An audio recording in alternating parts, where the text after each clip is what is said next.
Amid the dusty chaos of Clear Creek, where forged documents and hidden pasts collide, Harriet Trelawney and her new husband Sawyer find themselves in a standoff that could destroy everything they built. Harriet's brilliant plan for a staged marriage was only meant to protect them from ruthless schemers. But what happens when a cunning treasury agent arrives armed with blackmail and a corrupt sheriff who can seize stagecoaches on forged evidence? Will Harriet's wartime secrets and Sawyer's fugitive history bring down the entire Trelawney transport empire? To witness how this high-stakes confrontation ends and see whether their daring alliance outsmarts those determined to ruin them, listen to the full story. If you love suspenseful tales of second chances and resilience, don't forget to subscribe to our channel. Your support ensures we can continue delivering more gripping narratives that prove even the harshest frontiers can foster unexpected bonds. In the unforgiving stretches of 1880s, Wyoming's survival often hinged on decisions made in the heat of desperation. Sawyer Barnes found himself cornered by circumstance, out of options, and staring at wanted posters bearing his name. With a bullet wound in his left arm and bounty hunters closing in, he stumbled upon a solution that felt as risky as any gunfight, a marriage of convenience to Harriet Trelawney, the formidable 68-year-old widow who owned the most successful stagecoach enterprise in the territory. What began as a transaction protection for him, legitimacy for her, soon became entangled with secrets and desires neither had predicted. Sawyer had once been a simple ranch hand back in Missouri. The Civil War changed that. He returned home to find the land he was promised sold out from under him. Accusations of violence followed, an employer's death was pinned on him, and Sawyer fled west bearing a price on his head. Years of petty holdups to stay alive had cemented his reputation as an outlaw, though he prided himself on never needlessly killing. Each near miss tightened the noose. So when Harriet Trelawney offered a radical way out, co-ownership of her stage line, and a new identity as her husband, Sawyer's first thought was that the woman was insane. Yet the alternative was facing a frontier judge who'd likely send him to the gallows. Harriet's unassuming exterior gave little hint of her past. As the proprietor of Trelawney Transport, she was known for her iron will, unwavering business sense, and an uncanny ability to sidestep trouble. Even so, trouble had arrived in the form of her late husband's nephew, Cole Balfour, and a corrupt treasury official named Crispin Alcott. Each believed Harriet to be a vulnerable widow ripe for exploitation.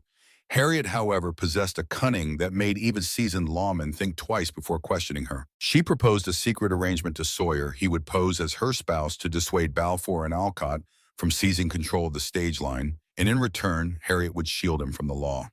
No one would expect a reclusive older widow to marry a man nearly half her age unless there were genuine feelings. At least that was the story Harriet wanted the town to believe. Their impromptu wedding took place behind closed doors in the tiny office of Graham Garfield, an aging lawyer who doubled as the territory's circuit judge. Garfield raised a bushy eyebrow at the sight of Harriet Trelawney, declaring intent to marry a man he'd never heard of. Still, Harriet's formidable reputation and Sawyer's stoic composure silenced most questions. The ceremony was hastily concluded. No vows of everlasting love exchanged, merely a series of legal formalities that left Sawyer Barnes a new man on paper. Sawyer Trelawney, co-proprietor of Trelawney Transport. Walking out of the lawyer's office, Sawyer felt a mix of relief and dread. He was no fool. Harriet wouldn't have offered him this lifeline without her own motivations. She didn't care one whit for romance. She needed an ally, a buffer, someone who could handle the looming threats from Cole Balfour and Crispin Alcott. Despite the uncertain future, he was momentarily free. Free from the warrants, free from living in shadows, and oddly comforted by Harriet's brisk assurance that no one pried too deeply into her affairs if they valued their peace. Their arrangement, however, was about to reveal a past Harriet had kept locked away for decades. Secrets that could destroy them both if Alcott uncovered them first. 3 weeks after Sawyer and Harriet's clandestine nuptials, life at Trelawney Transport settled into a curious rhythm. Sawyer threw himself into the daily tasks of stage lines, inspecting wagons, managing the horses, coordinating departure and arrival times. Harriet oversaw the ledger's negotiated contracts and made sure the newly minted Mr. Trelawney learned the basics of bookkeeping.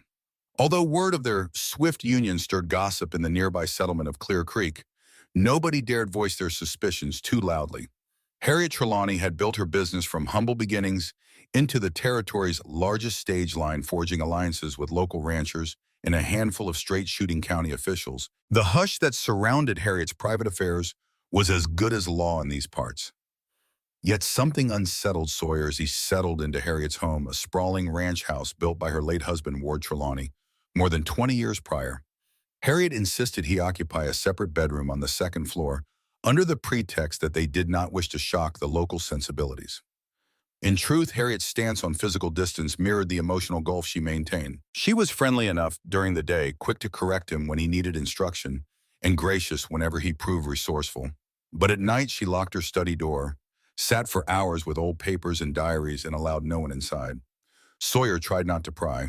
Their marriage might have legal footing, but Harriet clearly had personal barriers firmly in place. Into this delicate balance stepped Crispin Alcott, a Treasury official known to hold sway over local sheriffs and judges. He arrived in Clear Creek on a cold evening, wearing a tailored suit and flashing a predatory grin that didn't reach his eyes, tall, silver-haired, and exuding self-assured authority. Alcott wasted no time in calling on Harriet. Sawyer happened to be in the stable yard when Alcott's hired carriage pulled up. From the shadows, he watched the man step out, greet Harriet with an air of old familiarity, and follow her inside for what seemed like a tense conversation. Unable to stand idly by, Sawyer crept close enough to eavesdrop through an open window. Harriet's voice was low but firm. "You have a nerve showing up unannounced, Crispin," he heard her say. Alcott's reply was smooth, almost purring. "Old acquaintances don't need formal invitations. Word reached me of your sudden nuptials, Harriet. A younger husband. How delightfully unexpected. I imagine you have your reasons. I came merely to inquire about the future of Trelawney Transport. Perhaps, with your husband's input, we can reach an agreement that benefits us all." Sawyer's gut twisted. The man's tone implied secrets. Charity Harriet's retort was clipped. "I recall our agreement ended 8 years ago, when you decided to exploit my capabilities. I owed you nothing then. I owe you nothing now." Alcott gave a dismissive laugh. "The difference, Harriet, is that I hold more influence these days. Federal influence. And from what I hear, your new spouse may not be who he claims. If certain details about him were to surface, it might compromise the respectability of Trelawney Transport and your carefully constructed persona." Sawyer froze, heart pounding. Even half a conversation was enough to confirm Crispin. Alcott's knowledge of Harriet's past, and worse yet, an interest in unmasking Sawyer's. Harriet's controlled fury signaled a duel of wits was unfolding. If Crispin uncovered the truth about Sawyer's fugitive status, the fragile identity Harriet had arranged for him could collapse like a stage wheel in a rutted track. The door flung open just then, and Harriet marched Crispin outside, bidding him good evening with all the warmth of a rattlesnake's welcome. Sawyer retreated into the shadows, uncertain how long they could fend off a man whose leverage reached into the highest corridors of the territorial government. The following morning, Harriet wasted no time. As Sawyer finished adjusting a team of horses for the daily run to Deadwood Gulch, she appeared at his side, ledger in hand, face grave. "We need to talk," she said, voice taut. Without waiting for agreement, she steered him to the privacy of the tack room. Once inside, Harriet shut the door, her piercing gaze letting him know she held no illusions about Crispin Alcott's mild visit. "I suppose you overheard part of our conversation last night." Harriet began. Sawyer gave a cautious nod. "I didn't catch everything, but enough to know Alcott has something on you and me." Harriet exhaled, setting her ledger on a nearby crate.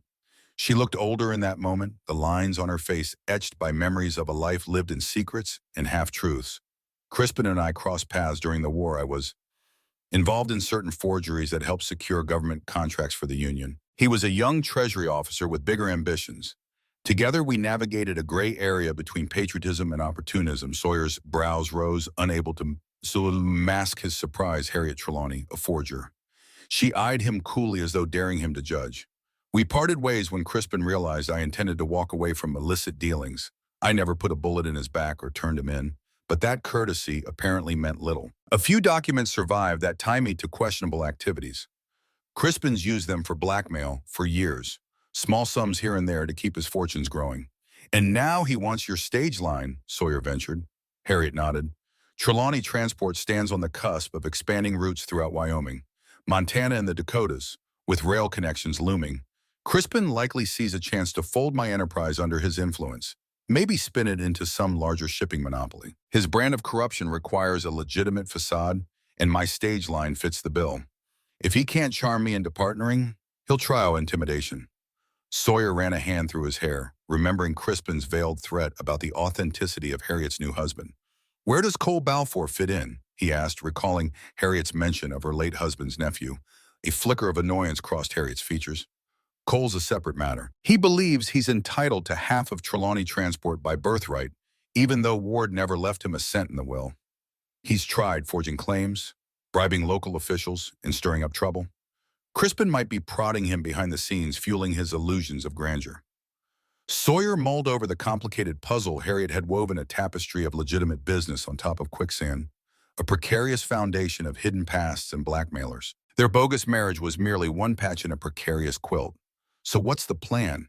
He asked, adopting a calmer tone than he felt. She didn't hesitate. First, we reinforce our story, attend social events as a married couple, let Clear Creek see we're united. Second, we secure the trust of Judge Garfield, the only man in 100 miles with the power to legitimize or dismantle claims to the Trelawney assets. Third, we keep Crispin and Cole guessing. One sniff of fear, and they'll pounce. Sawyer nodded, uncertain if Harriet realized she had just included him in her world of feints and maneuvering. He might have been an outlaw, but she was a strategist on another level, entirely sharper than a cavalry saber and twice as deft. If Crispin Alcott was as dangerous as he seemed, Harriet's plan would demand all the cunning Sawyer possessed. He wondered if Harriet truly trusted him or simply considered him a pawn who happened to be good with a revolver. Time, he supposed, would reveal the truth. Over the next week, Harriet and Sawyer moved as a cohesive unit, at least in public. They attended a dance at the Clear Creek Grange Hall, waltzing just long enough for everyone to see that Harriet was sprier than any 68-year-old widow had a right to be. Sawyer forced an amicable grin whenever townsfolk teased him about robbing the cradle in reverse. By the end of the evening, half the town seemed convinced they had married for a genuine, if bizarre, affection. The other half speculated Harriet had a secret stash of gold that lured Sawyer into wedding vows. Either way, the performance sold well enough that Crispin Alcott, lurking at the edge of the gathering, couldn't sow doubts without sounding like a bitter rival. Privately, Harriet spent late nights scrutinizing Trelawney Transport's ledgers, ensuring there were no discrepancies Crispin could exploit. From time to time, she enlisted Sawyer's help, teaching him the basics of financial records, shipping manifests, and the significance of minor route changes. She rarely spoke of her forging skills from the war, but he noticed the steady hand with which she altered figures in an ancient ledger, making everything bulletproof. When Sawyer asked if this was wise, Harriet offered a smirk. The line between legal nuance and forgery can be thin. I'm simply strengthening our records in case Crispin demands an audit. Sawyer found the nights both unsettling and oddly comforting. He remained in his separate bedroom, but Harriet made no secret of her presence in the household. Every morning she invited him to share breakfast with her in the main dining room, an act that did not go unnoticed by the ranch hands and house staff. Gossip whispered that Harriet seemed more at ease than she had in years, a sign that Sawyer's presence, phony or not, lessened her burdens. The only crack in Harriet's composure appeared when Crispin's name came up. Sawyer sensed fear behind her steely eyes whenever Crispin was mentioned, a fear not merely of blackmail, but perhaps of the hold Crispin had on her memory. That hold solidified one afternoon when Harriet and Sawyer returned from touring a new route, only to find Crispin Alcott waiting in Harriet's office. This time, Harriet did not send Sawyer away. She deliberately had him stand beside her, arms folded, while Crispin paced in front of her large oak desk. Crispin wore the confident grin of a gambler holding 4 aces.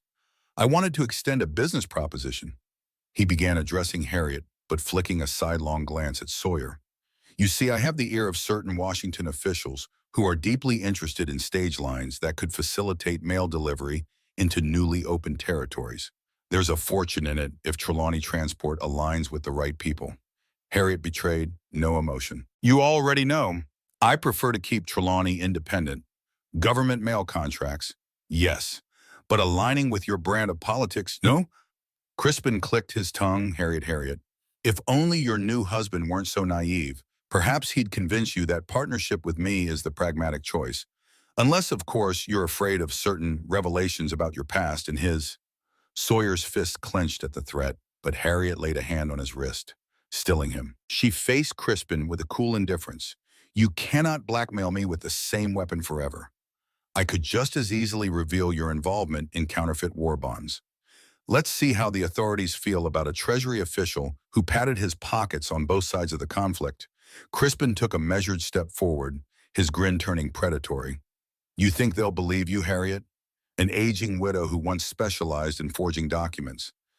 And as for your dear Sawyer, I've heard rumors. If the law found out who he is, or used to be, your little empire might collapse. He glanced meaningfully at Sawyer.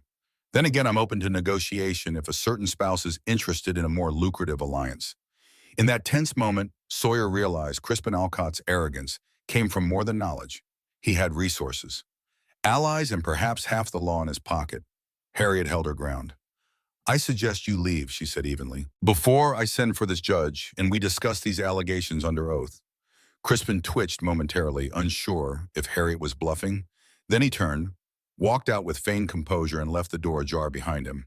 Silence hung in the room like a funeral veil. Sawyer felt Harriet's hand tremble slightly, the only sign her armor had taken a blow. He'll escalate, Sawyer muttered.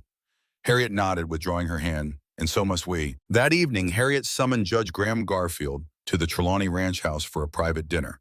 Judge Garfield, a portly man with a keen mind, had long served as the regional authority on land disputes and contract law. He was also rumored to keep a bottle of top-shelf whiskey in his chambers for special occasions, which explained his cordial relationship with Harriet Trelawney. Over the years, he greeted her warmly in the foyer, ignoring Sawyer's watchful presence. I trust you are not in need of my gavel tonight. A matter of anticipating trouble, Judge Harriet replied, ushering him into a cozy study lined with dusty ledgers.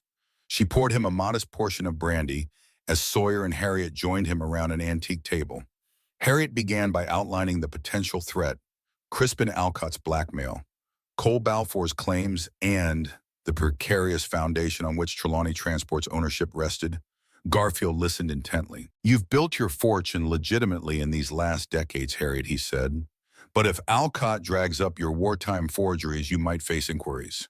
And if Cole Balfour can show any official document linking him to ownership, authentic or forged, it's a legal quagmire. Harriet leaned forward.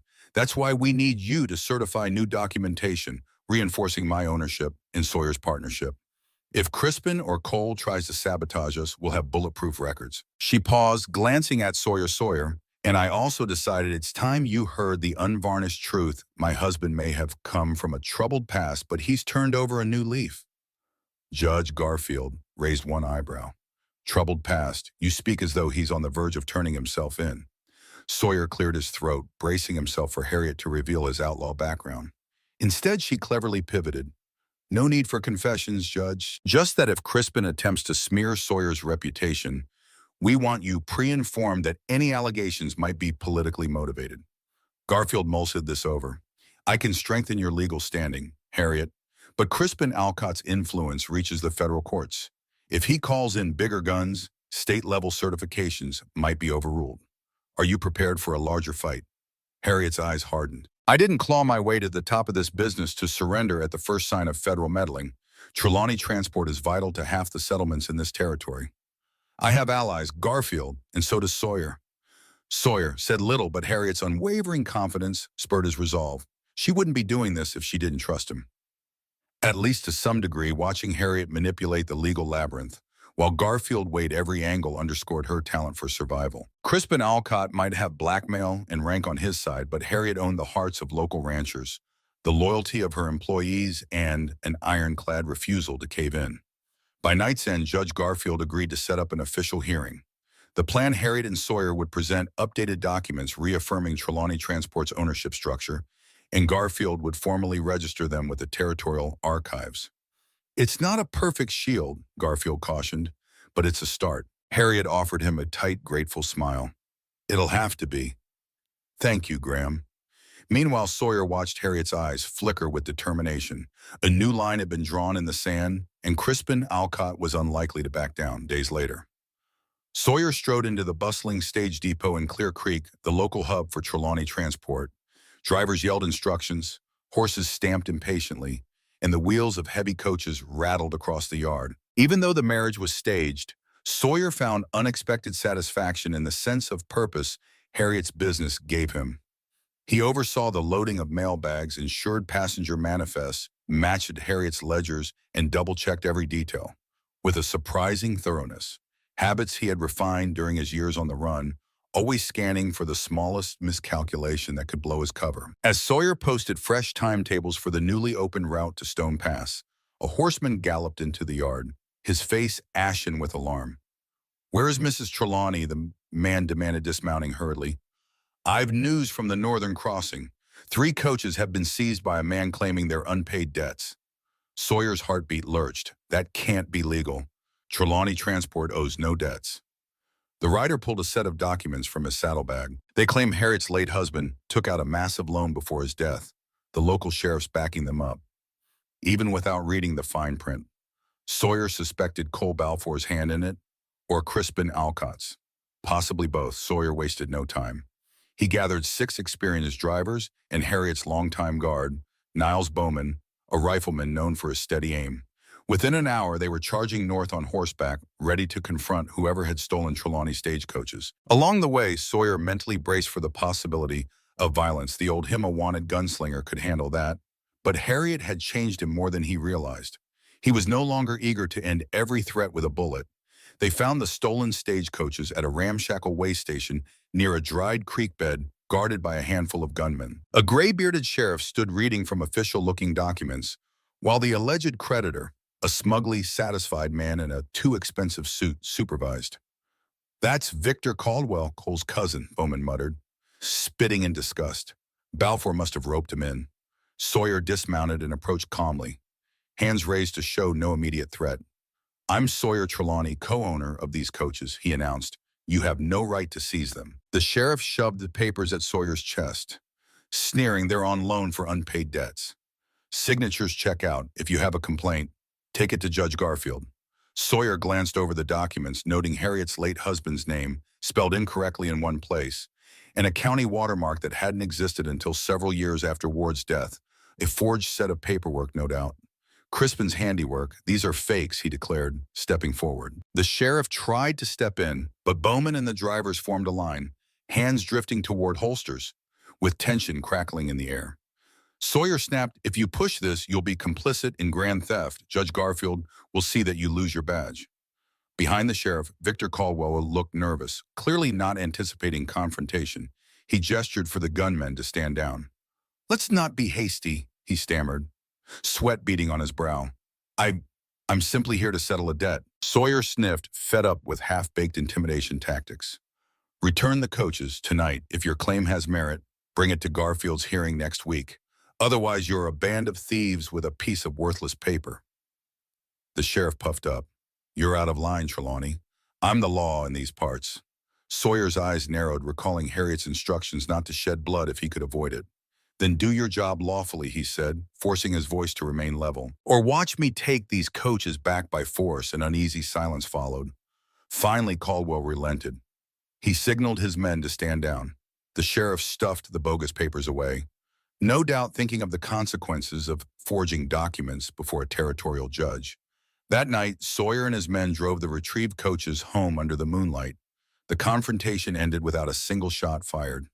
Yet it left Sawyer unsettled. He recognized Crispin Alcott's forging style all over that paperwork. If Crispin could manipulate local sheriffs this easily, Harriet's well-honed defenses might soon face an even greater onslaught. And Harriet herself, a commanding presence, who refused to break, would need Sawyer more than ever, if Crispin's next move turned lethal. When Sawyer returned triumphantly with the 3 stolen stagecoaches, Harriet was waiting at the depot under lantern light, her typically reserved demeanor cracking into visible relief. Good work, she praised, as Bowman and the other drivers walked the weary horses to the stable. She beckoned Sawyer to join her in her office, inside the warmth of a low-burning stove contrasted with the crisp night air. Harriet locked the door. Tell me everything. Sawyer described the standoff at the way station, the forged loan papers, the sheriff's intimidation. Harriet's face darkened at each revelation. So Crispin's forging again, this time in Cole Balfour's name or one of his relatives. Typical method, a borrowed notary, stamp outdated county seals and the color of ink mismatched to the year. He always was meticulous, but not quite enough to fool a trained eye. Sawyer nodded, remembering how Harriet had spotted similar discrepancies in other phony contracts. He's crossing lines openly. With Judge Garfield's hearing soon, Crispin's best shot is to sabotage us faster than we can counter. He's playing for keeps. Harriet's expression grew resolute, her silver hair catching the lamplight as she stood. Then we must do likewise. First, I'll confirm with Garfield that these so-called loan papers are fraudulent. Second, we secure official statements from longtime employees testifying that Ward Trelawney never needed such a loan. Third, she paused, looking at Sawyer. We gather every advantage we have. Every friendly rancher, clerk, or stable owner who'll swear on oath the Trelawney enterprise was built cleanly. Sawyer swallowed, sensing Harriet's unspoken thought and Crispin's blackmail about your forgeries. That remains our biggest vulnerability. She sighed heavily, yes. Though Crispin's own complicity is deep. If we expose him, we expose me. It's a stalemate unless he crosses a line that forces us to release all the evidence we hold. Exhaustion weighed on them both.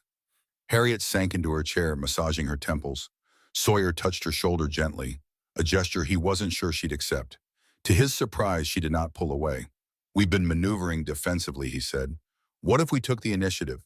Crispin thrives on secrecy. If we set a trap, we might reveal him to be the true puppet master, orchestrating forged loans and sabotage attempts. Harriet's eyes flickered with reluctant interest. You propose luring Crispin into forging something that incriminates him beyond question? Sawyer nodded. Exactly. Offer him a chance at a bigger slice of Trelawney transport, something so tempting that he can't resist signing his name. Meanwhile, Judge Garfield, or a trusted official, stands by documenting every detail. Harriet mulled it over. It's risky. Crispin's cunning, and if he senses a setup, he'll vanish. Or worse, he'll try to have us killed. But it could work. Their conversation ended near dawn, each drafting potential strategies before parting. Harriet reached for Sawyer's hand. Thank you, she said softly. Not just for getting our coaches back, but for staying. Most men would have fled by now. Sawyer offered a tight smile, looking down at her slender fingers clasping his. I've spent a lifetime running. Maybe it's time to see a fight through. The uneasy partnership formed in desperation now carried an undercurrent of genuine solidarity. Harriet, who once seemed impervious to warmth, and Sawyer, the outlaw, who once had no reason to stay, had become united by a cause bigger than themselves. The stage line's fate and their own hinged on unraveling Crispin Alcott's web of deceit before it ensnared them entirely. A day before the formal hearing with Judge Garfield, Crispin Alcott made his boldest move yet.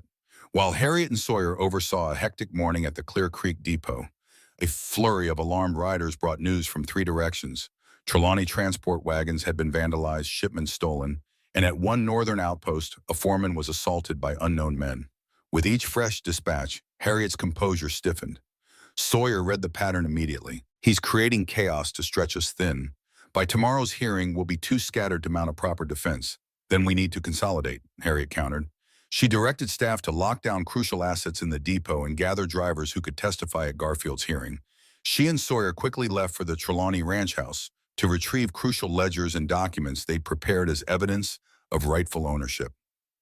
The ride back to the ranch felt tense. Harriet's gaze roved across the terrain as if expecting an ambush at any turn. Even the horses seemed uneasy, picking up on their riders' strain. Crispin's men might target the ranch, Sawyer warned as they neared the wide oak gates. Harriet nodded. He's not foolish enough to risk murder, but theft or intimidation. Absolutely within his repertoire. Sure enough, they found the ranch in turmoil. A group of armed men had forced their way into Harriet's personal office, scattering papers and ransacking drawers. Harriet's housekeeper stood outside, trembling, but unhurt. They took a box of documents. She reported, voice quaking. Something from the locked cabinet. Harriet hissed an oath that caused Sawyer to glance at her in alarm. That cabinet held old contracts, some from the war. Crispin must have known. Without pause, Harriet marched inside, ignoring broken furniture and overturned chairs. The stench of lamp oil hung in the air, but no one had ignited it, likely a threat left behind. We still have copies, Harriet said, rummaging through her main safe. But the originals? Crispin could twist them or alter them. He might claim we're the forgers. Sawyer's tension peaked when he spotted footprints leading toward the rear exit.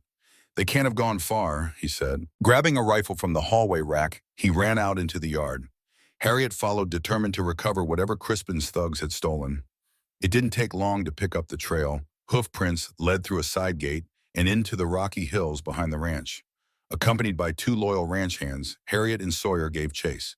The men they pursued likely thought Harriet was too old or Sawyer too outnumbered to pose a threat. But Harriet's steely resolve and Sawyer's frontier instincts played to their advantage.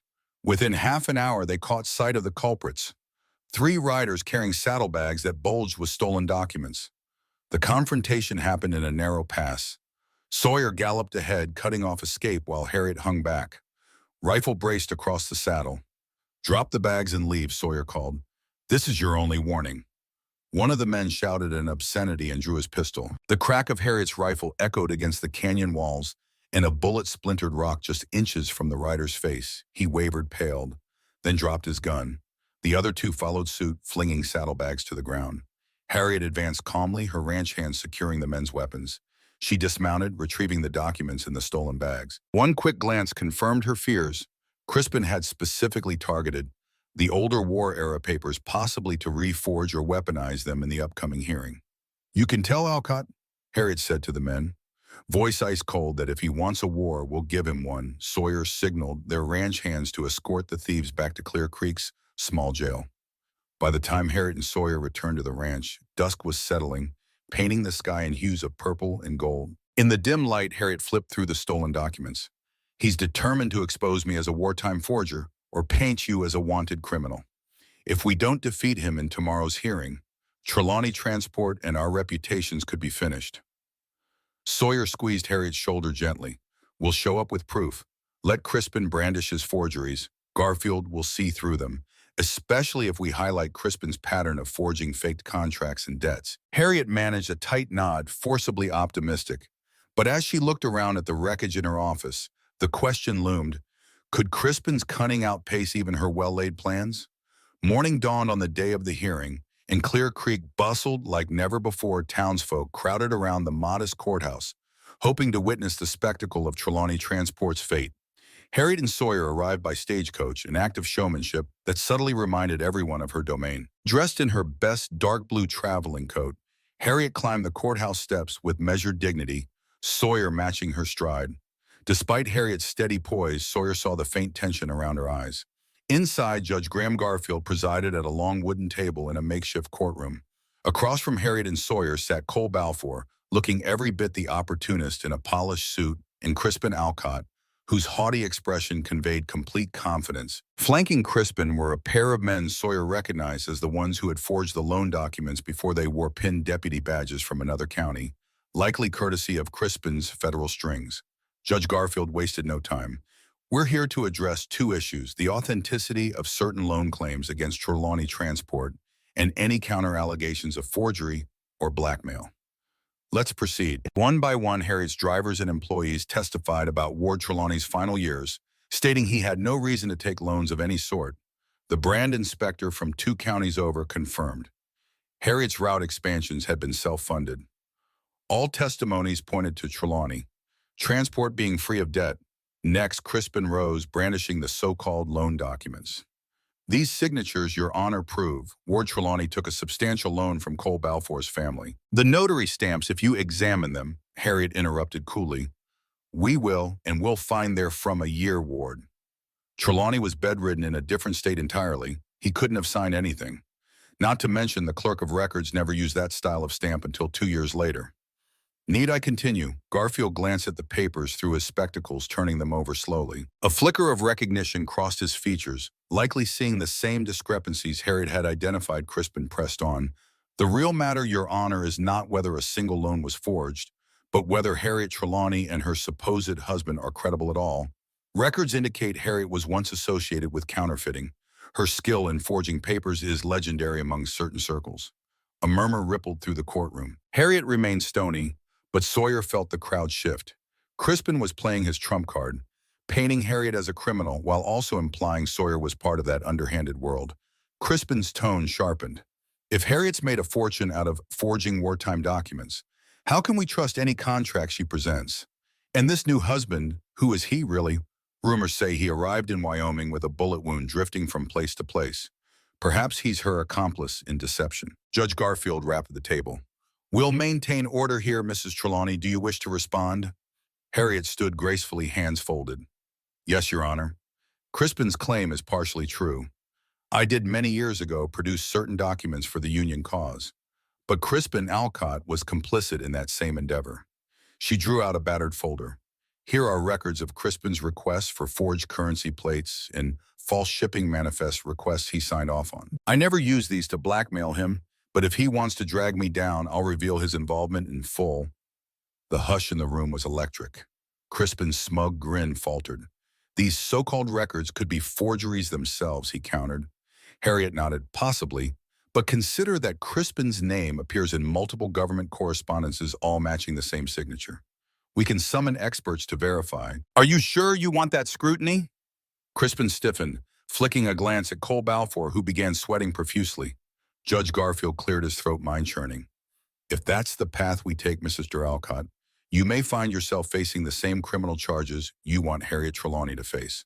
Then shifting his attention to Harriet and Sawyer, you both have built this business with recognized routes, stable contracts, and verified employees. I see no compelling evidence that your ownership is fraudulent.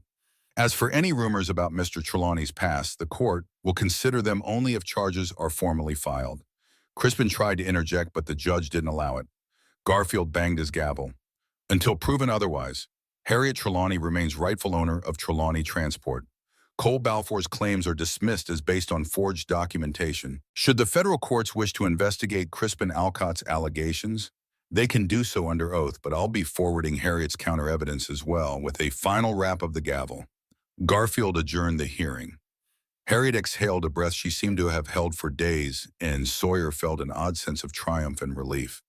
The aftermath of the hearing rippled through Clear Creek and beyond. Cole Balfour vanished, presumably fleeing to avoid potential charges for forgery. Crispin Alcott, though badly bruised in reputation, clung to his federal post, but steered clear of direct confrontation with Trelawney Transport. A few hushed rumors suggested he was reassigned to a less glamorous district near the Canadian border, effectively banished from Wyoming politics. Harriet's business soared in the months that followed, securing new mail contracts and forging alliances with ranchers in Montana and the Dakotas. The woman, once haunted by her own forging past, had turned the tables, using Crispin's incriminating records to neutralize him before he could do the same to her. For Sawyer, the entire ordeal was transformative. He'd expected to be Harriet's convenient shield, then ride away once the dust settled. Instead, he stayed over time. She entrusted him with higher-level tasks, negotiating freight rates, planning expansions, even managing a small staff of route inspectors. Townsfolk eventually grew to accept Mr. Trelawney, seeing him not as a renegade, but as a competent, loyal partner to Harriet. No longer an outlaw, Sawyer felt a novel sense of belonging, a life beyond the wanted posters. Occasionally, whispers of his past surfaced, but Harriet's unwavering stance discouraged all but the most foolhardy from prying too deep. Their marriage, though never conventional, found its own balance. Harriet's advanced years and Sawyer's middle age left them content with a companionship of shared goals and mutual respect, rather than youthful infatuation. On chilly evenings, they'd sit by the fireplace in Harriet's ranch house, updating one another on the day's events. Harriet, ever the strategist, would discuss routes and finances, while Sawyer mused on ways to safeguard stations against bandits or harsh weather. They rarely spoke of Crispin or Cole except in passing mention whenever news of distant developments reached them. As for Harriet's hidden diaries and wartime records, she eventually confided more to Sawyer. In hushed tones, she recounted tales of forging banknotes to fund Union spies, of Crispin's initial idealism before it curdled into greed, and of the clever illusions that kept her in the Treasury's blind spot. "I didn't love the forging," Harriet told Sawyer one night, "but I did love the independence it gave me. When the war ended, I vowed never to be beholden to anyone's schemes again. Then Crispin tried to pull me back in. He thought I'd forever be enthralled by easy money." She shook her head, the firelight illuminating the fierce lines of her face. "But what's easy often costs you your soul." Winter arrived. The world around Clear Creek turned white, halting certain routes but opening new ones across frozen passes. Trelawney Transport adapted, launching sled-like stages to carry mail and essential goods.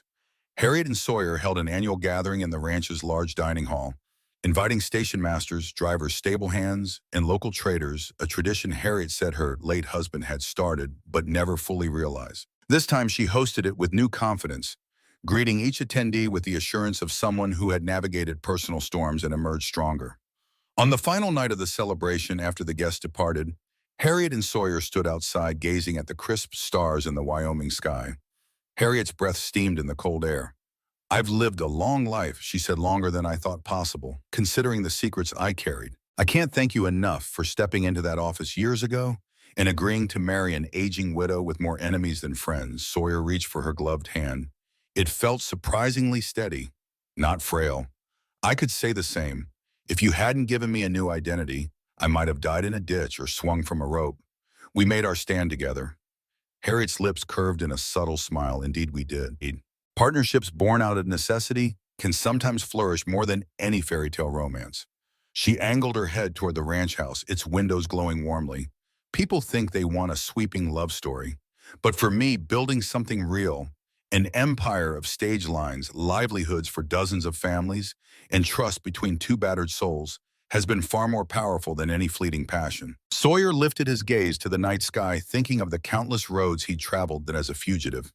He saw Harriet's reflection in the starlight, resilient, wise, unbowed by adversity. I guess we both discovered something we never planned. He mused quietly that belonging is worth the fight. A gentle wind rustled the pines as though affirming their unspoken vows. Harriet squeezed his hand once, then turned to go inside. Sawyer lingered another moment, marveling at how far they'd come. No matter what Crispin Alcott or the world beyond Wyoming's plains might throw at them, Harriet Trelawney's stage line was secure, and so was the unconventional bond they'd forged. Sometimes it seemed the harshest territories and strangest circumstances yielded the strongest connections. Connections that no storm, no blackmailer, and no forced piece of paper could ever truly break. Looking back, Harriet and Sawyer's journey stands as proof that genuine bonds can be forged in the most unconventional ways. What started as a risky contract between an aging widow and a desperate outlaw blossomed into mutual respect and dedication.